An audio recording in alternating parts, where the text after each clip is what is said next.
আপনাকে যে যা বলে যেমন বলে শান্তি পাই, আপনি তাকে তেমন বলতে দিয়েন। তার বলাটা শুনে মুখ গুমরা করবেন না, হাসবেন, শুধু হাসবেন। যদি জিজ্ঞেস করে আমি তোরে বকলাম, বকা দিলাম, মন্দ বললাম, তুই হাসলি কেন, আপনি শুধু এতটুকু বলবেন, এই অশান্তিময় পৃথিবীতে কেউ কারো শান্তি এনে দিতে পারে না।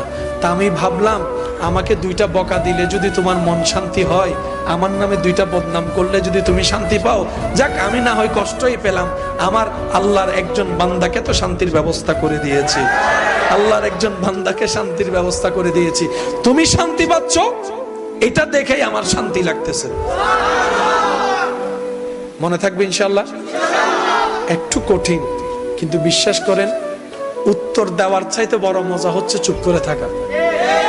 প্রতিশোধ নেওয়ার চাইতে বড় মজা হচ্ছে ক্ষমা করে দেওয়া।